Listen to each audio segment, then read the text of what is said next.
anytime that we have expanded ourselves, or we've left the familiar behind from and went beyond the ways that we're so familiar with and experienced some renewal, there's always a fear of returning to what we left behind. And the important thing that we have to learn is how to bring ourselves in new ways to old patterns, and that's really challenging. It's easy to be in new ways with new people, easier, and it's a lot harder to be in new ways with the people closest to us or most familiar to us, or where our patterns are most firmly established. So that's the hardest part of the work, and that's where the avoidance typically is. And then there's a tendency to want to turn back to the journey where that's not a part of an ordinary world. That's more of a timeless represents the timeless world. And then we want to revert to the timelessness of things so that we don't have to work things through or make difficult decisions about how we change our lives or how we recommit ourselves to things in better ways. So it sounds like even at the return, or once the journey is coming to a close, the work isn't by any means over. So when we return with the boon, the work begins. Yeah, the work's not over. The embrace of the unknown in a profound way is over, and hopefully not over because we've changed our relationship to it. So we're bringing things that were more evident in external ways into an internal posture now. And we need allies to do that. And where I see it going wrong for many people on the integration of their journey is they did so many things that they could do in the presence of others that they somehow forget that they have to integrate with these others as well and have allies to help them bring it home and not to go it alone. And again, we do things for ourselves, but we can't be making profound differences and shifts of transformation by ourselves.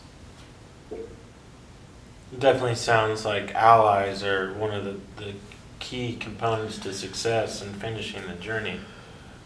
Allies are like synchronicity.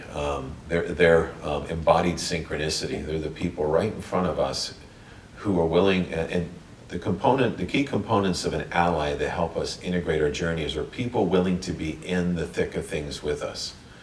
They don't provide us with answers, but they live their own experience, so they can be tolerant of ours. They can encourage us to go where we haven't gone before, and they can recalibrate us and give us reality orientations that we can trust. We definitely need allies to be able to further our journeys, especially in the most familiar places. So upon this return, is there an element of resurrection to it? Resurrection is a tricky word. What does it mean to resurrect something? A resurrection is a restoration, or a revitalization of something that was deadened or dulled or buried or numbed. So it's a return of the life force to something that had been diminished. And I think it's not a good idea to view resurrection as a big one-time event, as it is an ongoing process lived in small ways every day. That's the real heroic journey. As I was sharing, that the 40 days of courage, I resurrect a bright moment by talking to a stranger.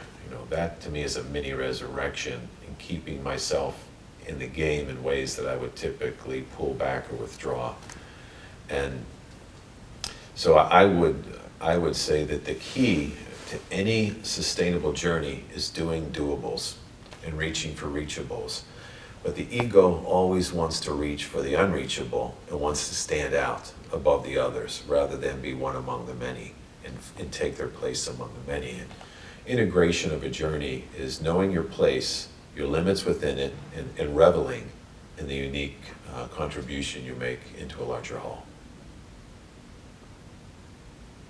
It seems like a lot about knowing that place is in relationship to friends, family, people in need, the society you live in, taking kind of a different approach. You said it's not as much about new ways, with new folks as it is about, new ways with the old folks.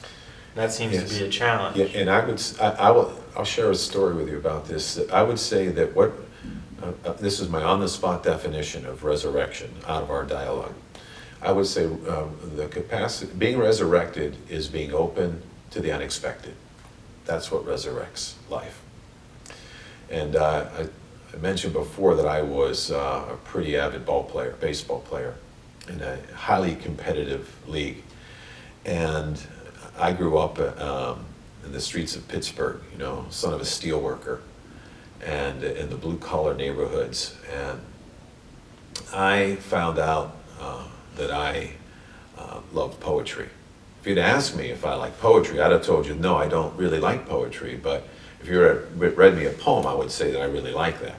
And so it occurred to me that I had this latent love of poetry. And I've become a writer over more and more over the last 10 years. And on a Facebook post, one of my old rivals back from my early 20s read one of my essays. And this was a man that I would have never expected to both read this kind of thing and respond favorably to it. That there's a poet in him. I would have never expected. So to me, the capacity for resurrection is to be aware of my tendencies towards fixed realities and fixed perceptions that limit me. And he was my teacher to say that there I go again. There I was with an assumption, and I would have never saw him as one of my allies in this way. And it teaches me to keep my window open. So it does seem like that resurrection's going on incrementally throughout the journey in daily life, In the doables. It's in the doables, because what's the St. Teresa quote, we all can't do great things in this world, but we can do little things with great awareness or great love. And doing the doables for us, I'm convinced of that. That's what keeps the song humming in the background, is finding ways to the doables. And on occasion, we have some large ones as well. But anything that we can do awake to the ordinary, we'll do in the extraordinary as well. So would you say then it's not as much about a big climax or an aha moment or these insights, but bringing it back to the everyday? Well, in the notion of climax or pinnacle experiences, I would say to me, I would never want to live a life that did not have climactic experiences, and I don't want to live a life that only looks for them, because that's the trap. And in the mountain climbs that we do, there is a pinnacle point, because you'll get to a point where you can't climb any higher. But the goal is not to get up there, is everything that we're doing when we're climbing is we're clipping and climbing and stepping and breathing and connecting and saying it's right here and it's right now. And it's about the sweat and the labor and the camaraderie that gets us to where we would go, rather than ego pushing us or fear dominating us just for some perceived achievement. That's pretty fleeting. So yeah, resurrection in climactic moments are just one thing and part of a larger whole. And it's much more important that I can hold a moment, one moment like that, and I can access that again in my capacity to resonate with it, rather than chase them down one after another, because that's what compulsions are. Yeah, you could always chase the revelation, or you could integrate the revelations you've had. Yeah.